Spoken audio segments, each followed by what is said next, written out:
سڵاتان لەبێ هاوڕێیان لە ڤیددیۆیەکی نوێ گەڕاینە وڵاتان ئەمە لێکچەری چوارەمە لە کۆرسی سایبەر سکیوریتی با دەست پێ بکەین.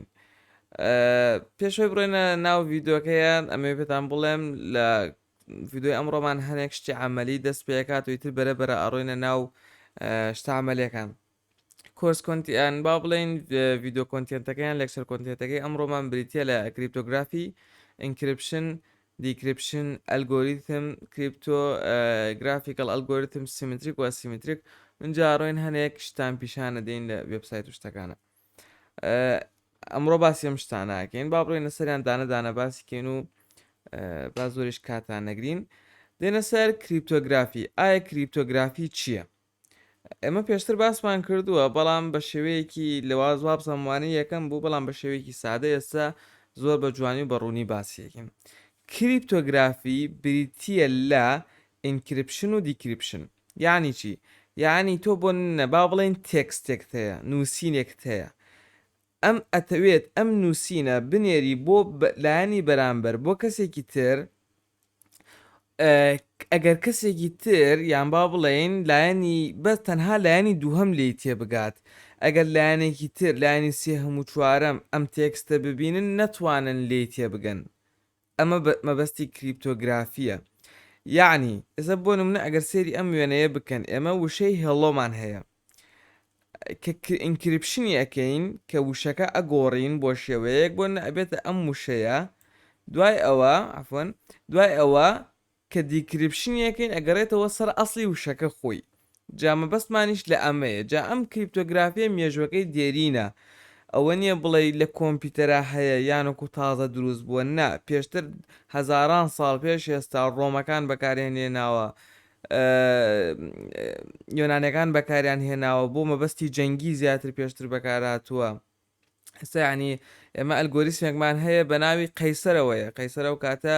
هی ڕۆم بووە، ینی ئەلگۆریسمەکە بە ناوی ئەو دانراوە لەبەر ئەو یەکەم کەس بووە کە ئەو جۆرەی بەکارهێناوە. ئیتر بۆنە نامەیەکیان گواستەوە لە شارێکەوە بۆ شارێکی تر ویستویانە ئەگەر دەستی کەسێک تریش بکەوێت ئەوە نەتوانێت بیخوێنێتەوە. جا بۆیە ئێمەش مەقسەدمان لە ئەوەیە ئێمە کاتێک داتا ئەگوازینەوە لە ڕێگەی ئەنتەرنێتەوە، حتمەن ئەنتەرنێت تووشی چەند شتێکە بێتەوە، تووشی هاکە بێتەوە، تووشی گوێگرتنە بێتەوە، تووشی هەنێک شتە بێتەوە. ئەگەر کەسی هاکر بتوانێت ئەم داتایانەیشی دەستکەوێت نەتوانێت لی تێبگات، نەتوانێت بیشکێنێت، نەتوانێت ئیسفادەی لێ بکات، هەتاوەکو ئەگاتە کەسی مەبەست. یعنی ئێمە کاتێک شتێکمان هەیە لە ڕێگەی ئینتەرنێتەوە، تێکستێکمان هەیە بۆ نەتۆ نامەئەنێری، بۆ نەماسنجەر، تۆ نامەئەنێری لە کەسێکەوە بۆ کەسێکی تر. باشە، با بزانین ئالەتی ئەم شتە چۆن ئیشەکات. تۆ کە نامەکە ئەنێری بۆ ڕاوتەرەکە، لە ڕاوتەرەکە ئەکرێتە پاکتێک، اینجا بە شێوەیەک لە شێوەکان کە ئەگاتە ئینتەرنێت ئینکریپشن ئەکرێت، یعنی با بڵێن ئەکرێتە شێوەیە کە ئەگەر کەسێک لە ڕاوتەرەکی تۆ یان لە ئینتەرنێتەوە بتوانێت دەستی کەوێت ئیسفادەی لێ نەکات. دوای ئەوەی کە ئەگاتە ڕاوتەری کەسی بەرامبەر یان ئەگاتە سێڤەرەکەی ئەوان لەولا دیکریپتی ئەکات و ئەگەڕێتەوە بۆ مەسنجەرەکەی ئەو لە وە دیکریپت کراوی بە وشەکەی ئەگەڕێتەوە بۆ لا ئەوە توانێت ببینێت. یعنی مەقسەدمان ئەوەیە ئەگەر کەسێک کە سێڤەری مەسنجەر کە بەقووەتن یان بە شێوەیەک ئینکریپشن کراوە کە بە ئاسان ئەگە کەسێکیش دەستی پێ بگات نەتوانێت بیشکێنێ، ئەوەیە مەقسەدەکەمان لەو بینە هەر کەسێک دەستی پێ بگات نەتوانێت بیشکێنێ و نەتوانێت ئیسفادە و زانیاریانە بکات. جا ئەمە مەقسەدمان ئێمە تووشی دوو دەستەواژەی ترێ بینەوە باسمان کرد پێشووتر، ئینکریپشن و دیکریپشن. ئینکریپشن وتمان مەقسەدمان لەوەیە کە تێکستێکت هەیە، داتایەکت هەیە، ئینفۆرمێشنێکت هەیە کە ئەتەوێ بیکێتە شێوەیەک، بیکێتە فۆرمێک کە کەسێکی تر، کەسێک کە تۆ نەتەوێت نەتوانێت لێی تێبگات. ئەمە بریتە لە دەستەواژەی ئینکریپشن. شتێکی ترمان هەیە دەستەواژەی دیکریپشنە. دیکریپشن بریتە لە هێنانە سەر ئەسڵی شتەکە خۆی، بۆ نەتۆ ئەو تێکستت پێ ئەگات کە شێواوە کە کەس لی تێناگات، هەنێک پیتە لە بەدەمێکەوەیە، تۆ ئەبێت ئەلگۆریسم هەیە ئەڕۆینە سەر ئەلگۆریسمەکە، حتمما لە ڕێگەی ئەلگۆریسمەوە ئەم شتە ئینکریپشن کراوە و لە ڕێگەی هەمان ئەلگۆریسمیشەوە کە بە ڕێگەیەکی عکسی دیکریپشن ئەکرێتەوە. جا مەقسەدمان لەمەیە دیکریپشنەکە بۆ بەکاردێت بۆ ئەوی بیکەینەوە چی بیکەینەوە پلین تێکستەکە. بیکەینەوە پلین تێکستەوە بیکەینە تێکستە سادەکە کە پێشتر ئەمانە بیست جا ئێمە دووشتمان لەمێ تووشە بێت کە کلیلە حتمما تۆ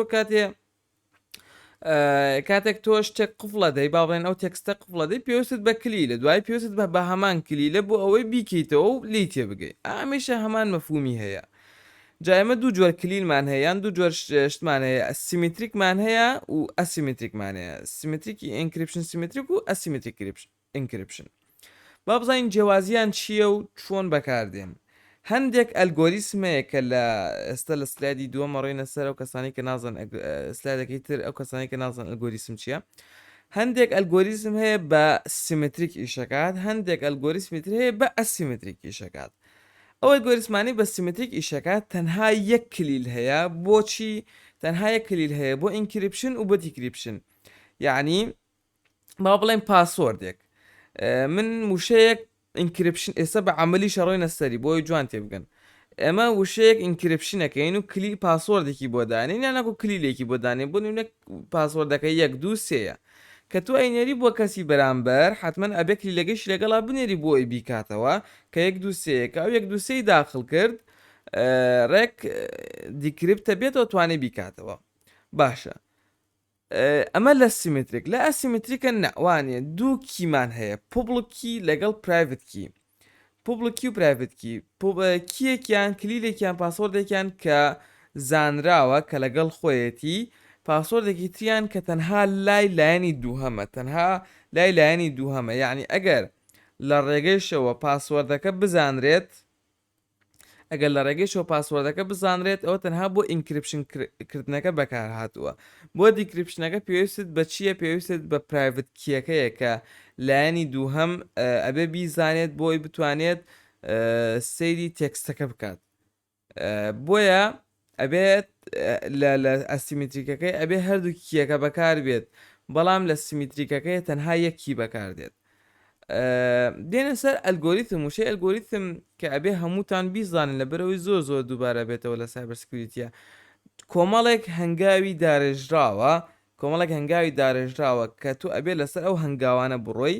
ئەتوانی لەسەرەوە بڕۆی بۆ خوارەوە یان لە خوارەوە بڕۆی بۆ سەرەوە بێ ئەوەی هیچ کێشەیەکت هەبێت ئێمەش کە ئەڵێن بۆ نمونە لە سایبەر لە کریپتۆگرافیە چەندین جۆری ئەلگۆریتمی جیاوازمان هەیە چەندین جۆر ئەلگۆریتمی جیاوازمانەیە کە لەوانەکانی داهاتوو ئەڕۆینە سەریانەوە کاتە بۆتان بەڕوونی بۆتان دەرەکەوێت کە مەقسەدمان چییە لە شێوازی ئینکریپتکردنەکە ینی شێوەی جیاوازمانەیە لە شێوازی ئینکریپتکردن ئەم مەقسەدمان لە ئەلگۆریزمە ئێستا ئەڕۆینە سەر بەشی عملەکە ئەم سلایدە بۆ کووتم ئەو جارەکەی تر سلایدەکانتان بۆ دانێم لەگەڵ ڤیددیوەکانە بۆی بتوان ئیسفادی لێ بکەن ئێستا بە شێوەیەکی عملی ئەڕۆینە سەر ئەو وێبسایتانە بۆ ئەوەی طبعاً وێبسایت زۆرە بیتر بەڵام من ئەمانەم هەڵبژاردووە زۆربیانی شێک ئیشەکەن هەمان ئیشەکەن ئەمانم ئەم وێبسایتانم هەڵبژاردووە بۆی بتوانین بە شێوەیەک لاتان ڕوون بێت ئەلگۆریسم لاتان ڕوون بێت ئەمە ئەم وێبسایتەمانێ ناوی سپام میمیکە کە بەکاردێت بۆ ئینکریپشنکردنی کۆد بە شێوەیەکی سپام با بزانین یعنی چی بۆ نمونە ئێمە مەسیجێکمان هەیە بۆ نمونە ئەڵێین the message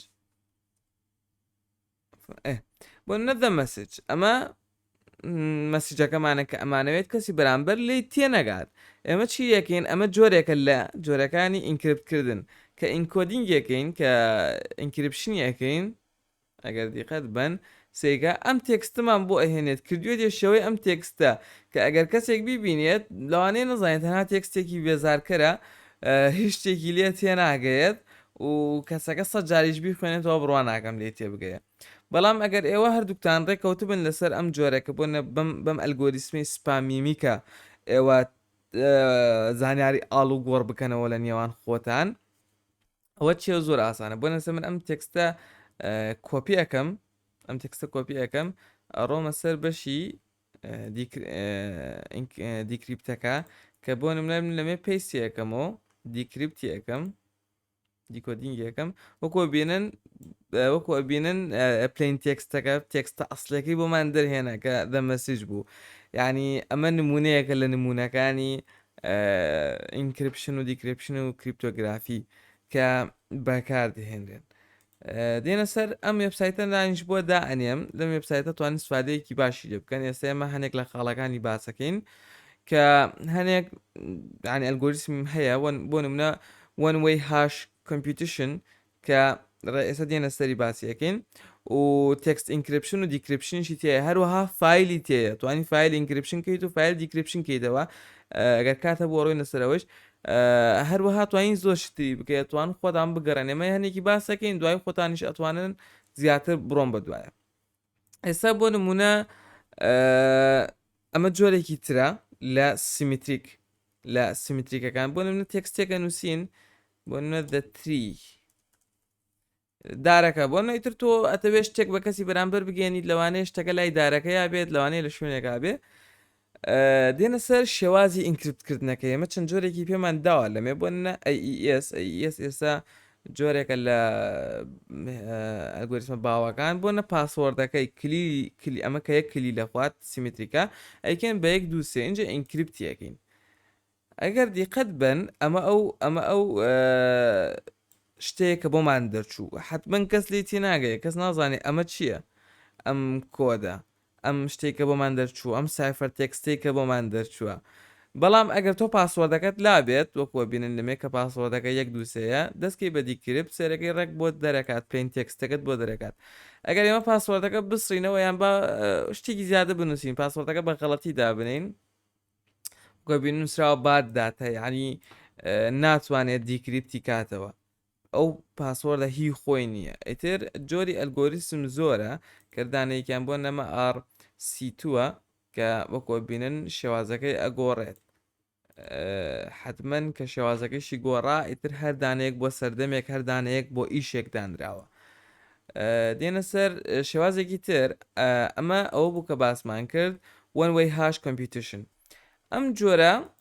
ئەم جۆرە ئینکریپشنکردنە یعنی با بڵێن تەنها یەک ئاراستەیە تەنها ڕێگەی چوونی هەیە ڕێگەی گەڕانەوەی نییە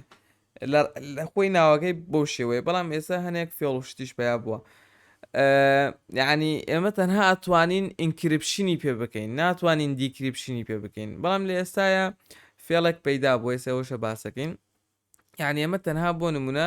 ئەگەر بنووسینەوە دەتری بۆ نمونە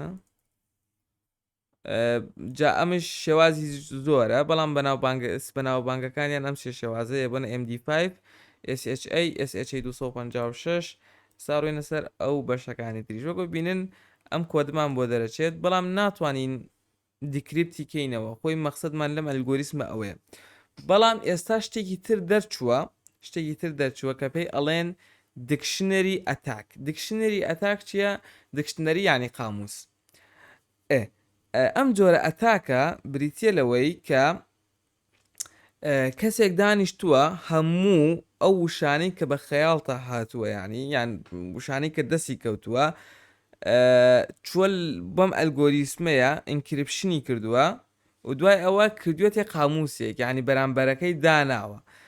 ئەگەر ئەو وشانەی کە بەکاردێت وشانێکی ئاسان بن ئێستا ئێمە ئەدەتری ئەگە بڕۆین تاقیکەینەوە ئێستا لەم وێبسایتە بمانەوێت دیکریپتی کەین با بڵێن ئەڵێ ویت ئەوە ئەگەڕێت لە قاموسەکەی خۆی ئەگەڕێت وەکۆ ببینن نەیدۆزیەوە بۆ نەیدۆزیەوە لەبەر ئەوەی پێشتر ئەم وشەیە تۆمار نەکراوە بەڵام ئەگەر وشەیەک بێت کە پێشتر تۆمار کرابێت بۆ نمونە با بڵێن ناوی من بزانەی هێنێ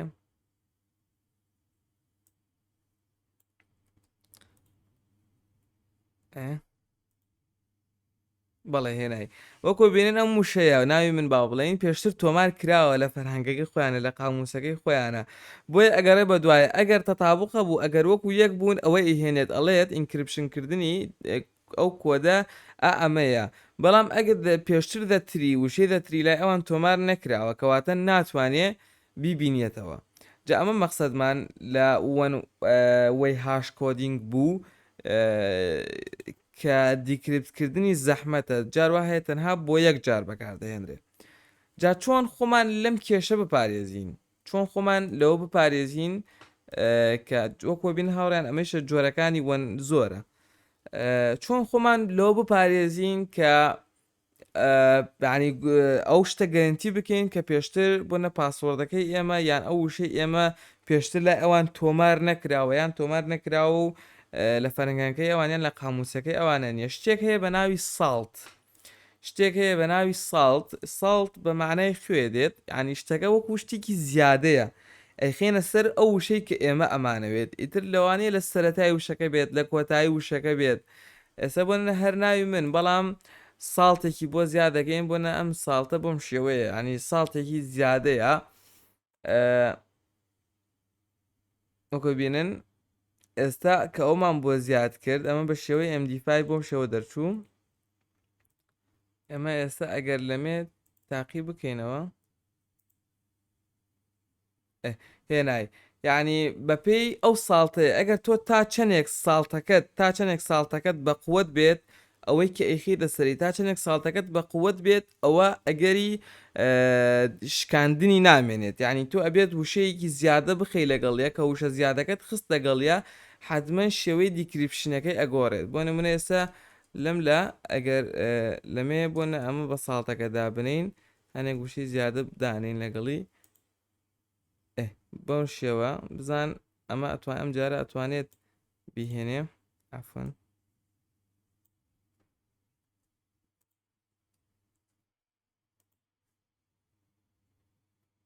هاوەکووە بینین کە ساڵتە شتە زیادەکەمان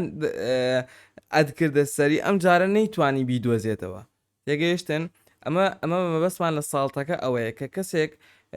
وشەیەکت پێەیە، ئیتر ئەم ڕێگە زۆر بەکاردەهێنێت لە کاتی سیڤکردنی پاسوەردی یوزەرەکان. ئەگەر تۆ بە هاش ئەلگۆریتم بیکەی، حتمما ئەبێت ساڵت بەکار بهێنیت بۆ ئەوەی کەسی بەرامبەر، تەنانەت ئەگەر چوە ناو داتابەیسەکەتیشەوە و پاسوەردەکەی بینی کە تۆ بە هاشکراوی دادناوە، بێوێت لەم دیکشنەری ئەتاکانیش بەکاری بهێنێت. ئەو کاتە کە تۆ ساڵتەکە خۆت ئەیزانی، بەڵام ئەو نایزانێ کە ساڵتەکە خۆت ئەیزانی ئەو نایزانێ، ئەو کاتە ناتوانێت وشەکان دیکریپت کات. بۆیە ئەویش ئیسفادەی ساڵتە. جۆری ئینکریپشن بزان چەند دەقەیە ڕیکۆردەکەین، دیارە سام دیار نییە، بەڵام بڕۆ ناکەم زۆر بێ. ئیتر جۆری ئینکریپشن زۆرە. ئێستا بۆ نمونە ئەگەر بڕۆینە سەر فایل ئینکریپشن، ئەمە بۆ نمونە تۆ ئەگەر بتەوێت فایلێک ئینکریپشن کە بۆنە فایلێک ئەهێنین بەناو فایلان PDF ئەمانێت ئینکریپشنی کەین، پاسوەردەکەیشی بۆ نە هەرێک دووسێ لە ڕێگەی چیوە ASE، یعنی ترا شتێکە خۆت بتەوێت ئەیکە لە ئینکریپشنێک دیکریپشن ئینکریپشنێکین. باشە ئەڵێ فایلەکە دابەزێنە، ئەو فایلەکەیەکە دامان بەزان. فایلەکە جۆری PDF با داوە چاڕێکین دابەزێ دابەزی وەکو بینن ئەمە فایلەکە جۆری PDF. ئەگەریشمانەوێت ئەگەر دیقەت بن لە کۆتاوە لە دوای PDF ئەکستێنشنەکە 3x بۆ زیاد کردووە. ئەگەر دیقەت بن ئەو 3x زیاد کردو و ناتوانین فایلەکەش بکەینەوە. بەڵام ئەگەر کەسێک خۆی پێ زۆر زیرەک بێت بڵێت وەڵام من ئەو 3x ئەسرمەوە و ئینەکە ئەسرمەوە، ئیتر کێشەی نابێ فایلەکە ئیشەکات نەخێ غەڵەتی کە کلیکەکەین لەسەر فایلەکە وەکو ئەبینن ئیرۆرێکت پێدات، فایلەکە داتاکانی ناو فایلەکە ئینکریپت کراوە. باشە ئەگەر بمانەوێت فایلەکە دیکریپت کەینەوە، هەر بە هەمان ڕێگە ڕێن فایلەکە هەڵەبژێرین. فایلەکە چۆ داونلۆدەوە بزانم، بەڵێ ئەمە بوو. فایلەکە هەڵەبژێرین، پاسوەردەکە 1 2 3 بوو، ISE بوو، دێنە سەر دیکریپت کە دیکریپتمان کرد. ئێستا بە فایلەکە ئەوە تایسە فایلەکە هیچ کێشەی نییە، دابەزی وەکو بینن ئەم کتێبە بوو. ئەمە توانیمان فایلەکە ئینکریپتکەین و فایلەکەش دیکریپتکەین. ئەبوو شێوە جا هاوڕێیان ئیتر شتەکان زۆر قوڵ و خۆشە. لە ڤیددیوەکانی داهاتووە ئەڕۆینە سەر چۆن جاخۆت ینی بیسکەکان چۆن ئەلگۆریسمەکان ئیشەکەن، هەنگاو بە هەنگاوی ئەلگۆریسمەکان ڕۆینە سەر ئەو ئەلگۆریسمانەی کە باوە لە ئاسانەوە بۆ گران و خواتان لەگەڵ تاواکو ڤیددیوەیەکی دیکە.